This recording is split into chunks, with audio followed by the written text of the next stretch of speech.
Praise the Lord, जय मसीह की। आज ऐश वेडनेसडे है और लैंड सीज़न की शुरुआत है। पहला दिन है, राख बुध के नाम से हम इसे जानते हैं। और इस दिन जो है फादर और पास्टर जो हैं कलीसिया के लोगों के माथे पर राख से एक निशान, क्रॉस का निशान एक बनाते हैं। और वास्तव में इस ऐश वेडनेसडे का क्या मीनिंग है, क्या मतलब है, हम लोग आज थोड़ा सा इसे जानने की कोशिश करेंगे। और इसके लिए सबसे अच्छा जो उदाहरण हमें मिलता है वो हम पाते हैं उत्पत्ति उसका 3 अध्याय और उसका 19 पद कि तुम मिट्टी हो और मिट्टी में ही मिल जाओगे। राख लगाने का मतलब हमें याद दिलाना है कि एक दिन हमें मिट्टी में मिलना है और याद रखना है हमें कि एक दिन हमें फिज़िकली मृत्यु को हमें प्राप्त होना है और एक अच्छे स्वास्थ्य और सफलता के साथ जीवन जीना और कुछ लक्ष्यों को, कुछ गोल्स को प्राप्त करना। इंसान जो है आजकल इसी में ही व्यस्त रहता है। हमने अपने करीबियों को भी हमने फिज़िकली रूप से मृत्यु को प्राप्त होते देखा है। और जब ऐसा होता है तो हमारे दिल में भी कहीं बात होती है कि एक दिन हमें भी इस स्थिति से गुज़रना है और हमें भी एक न एक दिन फिज़िकली रूप से हमें मरना है। बेशक ये माथे पर लगी हुई जो राख है ये एक कठिन और भारी संदेश हमारे सामने रखती है, लेकिन वो एक आशा का संदेश भी हमें यहाँ पर देती है, क्योंकि ये राख जो है ये क्रॉस के आकार में बनी होती है। माथे पर क्रॉस बनाते हैं और ये हमारी नश्वरता से कहीं आगे, बहुत आगे की बात ये हमें वो याद दिलाता है। और हमें विश्वास है कि हम मृत्यु पर विजय प्राप्त करेंगे। लेकिन कौन सी मृत्यु? ये हम पाते हैं प्रकाशित वाक्य 20 उसका 14, जहाँ पर लिखा है कि एक बहुत आग की झील है और जितने भी ये परमेश्वर के विरोधी हैं, शैतान हैं, वो उस आग की झील में डाले जाएंगे। और ये जो है ये दूसरी मृत्यु है। फिज़िकली मृत्यु का सामना तो हमें करना ही है, क्योंकि ये बाइबल भी बता रही है, वचन भी बता रहा है। हमने देखा उत्पत्ति 3 उसका 19 कि तुम मिट्टी और मिट्टी में ही मिल जाओगे।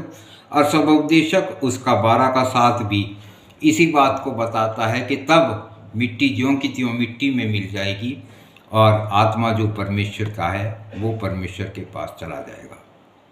लेकिन हमें इसका डर नहीं होना चाहिए। बहुत से इंसान जो हैं वो फिज़िकली मृत्यु से डरते हैं, लेकिन हमें इसका डर नहीं होना चाहिए, क्योंकि ये मृत्यु जो है ये हमारे लिए अंत नहीं है। यीशु जो क्रूस पर मरा उसने ऐसा इसलिए किया ताकि हम मृतकों में से जीवित होकर अनंत जीवन को पा सकें। और यही हमारा विश्वास है। दूसरे शब्दों में कहें कि यही एक बीज है जो हमारे दिलों में बोया गया है। और आज इस लैंड सीजन में हम विश्वास के द्वारा जीवन जीने की कला पर, आर्ट पर, एक आर्ट होना चाहिए, एक जीने की कला होनी चाहिए। हम उस कला पर, उस आर्ट पर हम मनन करेंगे। और आज का जो हमारा शीर्षक है the art of the living by faith, विश्वास के द्वारा जीवन जीने की कला। और शीर्षक के पीछे ये विचार है कि विश्वास से जीना, विश्वास के साथ जीना या विश्वास में जीना विज्ञान से, साइंस से भी बहुत आगे की कला है। और वचन में ऐसा जीवन जीने के लिए हमारा मार्गदर्शन करता है, वो हमारी गाइडेंस करता है ऐसा जीवन जीने के लिए। लेकिन इसके बावजूद जीवन में हमारे सामने आने वाली स्थिति कई बार अनोखी होती है और कई बार चुनौतीपूर्ण भी हो सकती है। विश्वास के साथ जीवन जीने की कला हमें रचनात्मक होने के लिए प्रेरित करती है कि हमें दुख में, क्लेश में, संकट में हमें हार नहीं माननी, हमें हिम्मत नहीं हारनी, लेकिन प्रभु पर भरोसा रखते हुए हमें उस विश्वास में बने रहना है। और इसमें कई बार एक फ़ैसला लेने की भी घड़ी आती है, जिस समय हमें तुरंत फ़ैसला लेना होता है। और सपोज़ कि आप एक डिश बनाना चाह रहे हैं और डिश को बनाने के लिए आपको कुछ सामान की ज़रूरत है, लेकिन जब आप सामान देखते हैं तो आपको उस डिश को बनाने के लिए पूरा सामान नहीं मिलता है, और आप थोड़ी देर सोचते हैं, विचार करते हैं, और उसके बाद उसी सामान के द्वारा आप एक दूसरी डिश बनाने की तैयारी शुरू कर देते हैं। इसे हम कह सकते हैं प्लान ए से प्लान बी की तरफ, यानी कि जो प्लान ए था उसके हिसाब से काम नहीं हुआ, तो अब हमें प्लान बी के हिसाब से हमें कुछ और करना है, क्योंकि हम हर तरह से उस डिश को बेहतर बनाना चाहते हैं। और विश्वास जो है वो भी, विश्वास के द्वारा जीवन वो भी ऐसा ही है। जब प्लान ए काम नहीं करता तब हमें प्लान बी की तरफ आगे जाना चाहिए, या प्लान बी को हमें अपनाना चाहिए।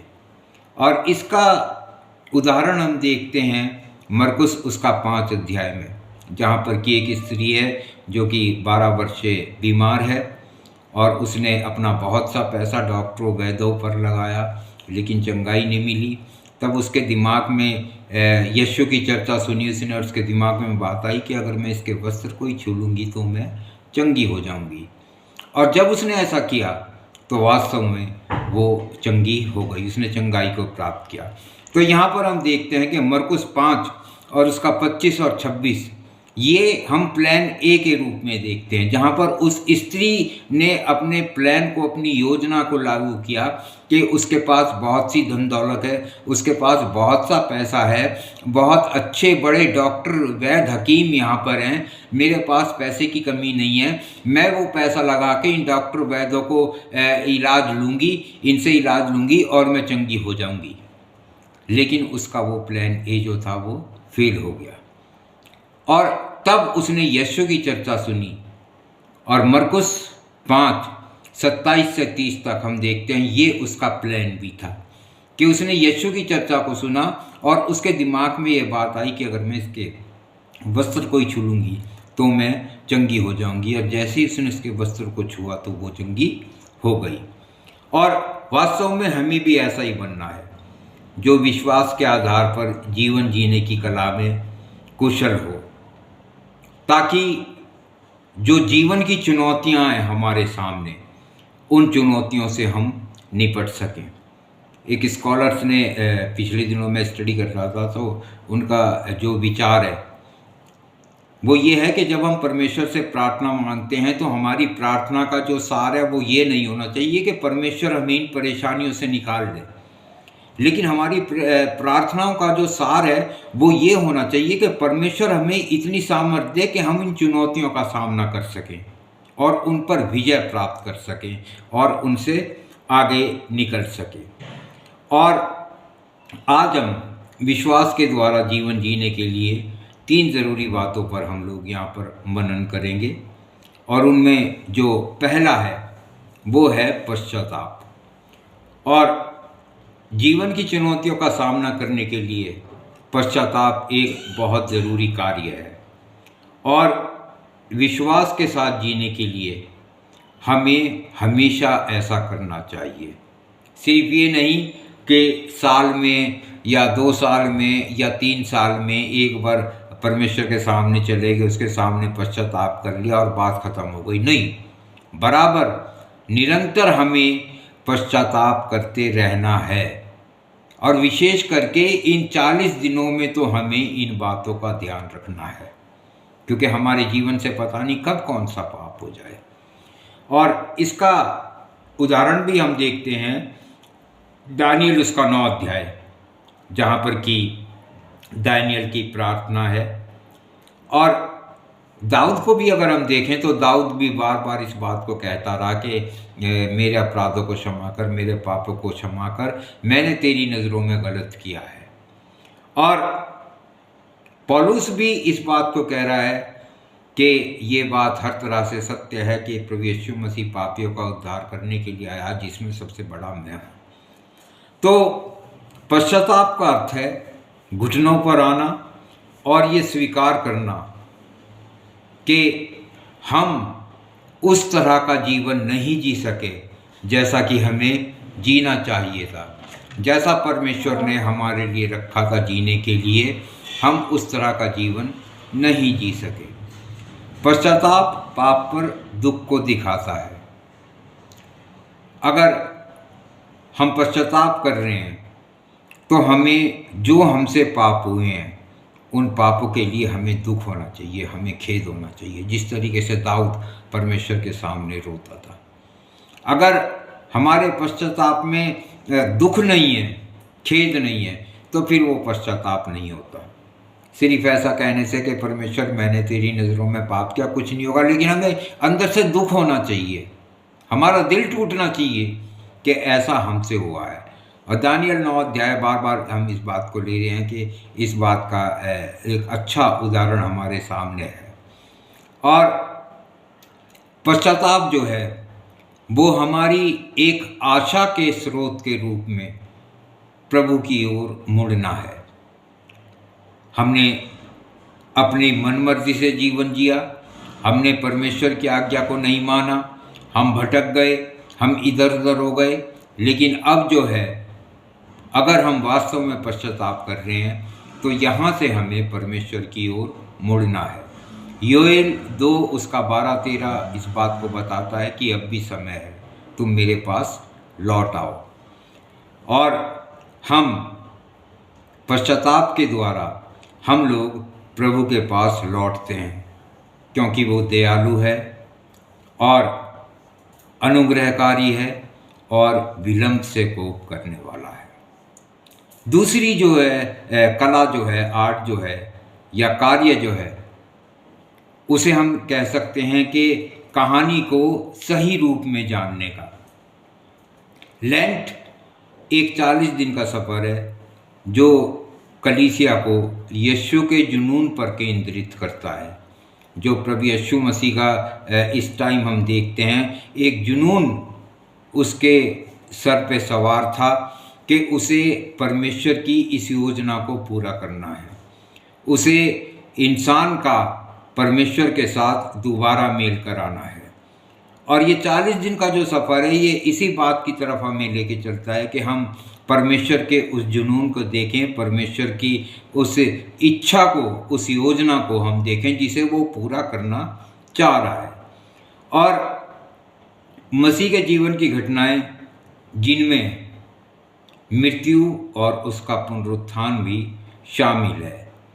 और यीशु को समझने का अर्थ है कि हम उसके जुनून की कहानी को समझ गए हैं। अगर हम ये कहते हैं कि हम प्रभु यीशु मसीह को समझ गए, तो इसका मतलब कि हम उसकी जुनून और उसकी कहानी को हम समझ गए, क्योंकि वो उसके संदेश का एक केंद्र है। और बाइबल परमेश्वर द्वारा अपने लोगों के जीवन में कार्य करने के लिए बहुत सी कहानियों से भरी हुई है। बहुत कहानियाँ इसमें ऐसी जो कि सब हमें उत्साहित करती हैं, हमें प्रेरित करती हैं, हमें आगे बढ़ाती हैं और हमें सिखाती हैं कि हमें किस तरह का जीवन जीना है। और लेकिन हमें उन सभी कहानियों को यीशु मसीह की मृत्यु और उसके साथ जोड़ कर देखना चाहिए।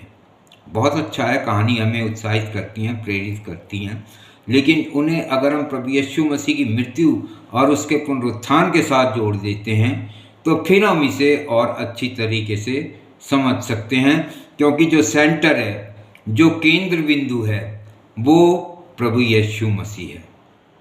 और पौलुस क्रूस की कथा के सिवा और कोई कथा नहीं बताता।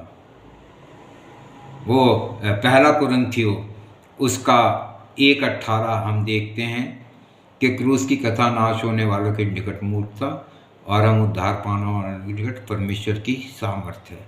क्रूस की कथा का वो यहाँ पर जिक्र कर रहा है।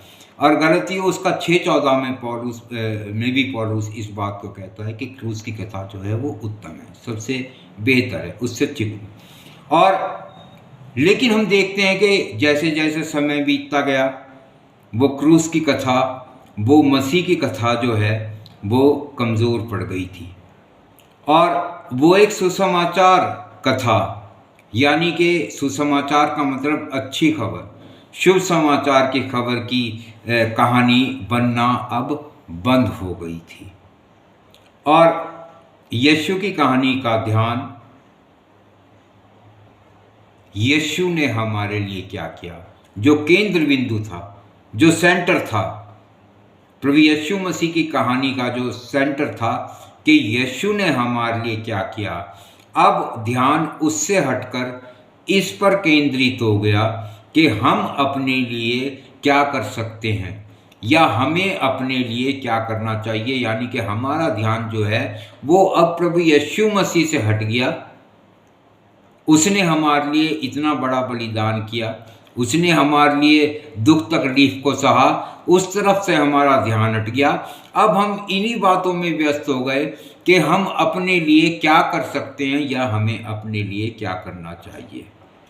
और सच में ये जो कहानी है, ये जो कथा है, क्रूस की कथा, ये एक नैतिक कहानी बन गई जिसमें हमसे आग्रह किया गया था कि यदि हमें बचाए जाने की कोई आशा है, अगर हमारे दिल में कोई ऐसी आशा है कि हम बचे हुए हैं या बचाए जाएंगे, तो हम मसीह का अनुसरण करें, हम उसे सही तरीके से समझें और उस आशा में बने रहें जो आशा हमें परमेश्वर की ओर से मिली है।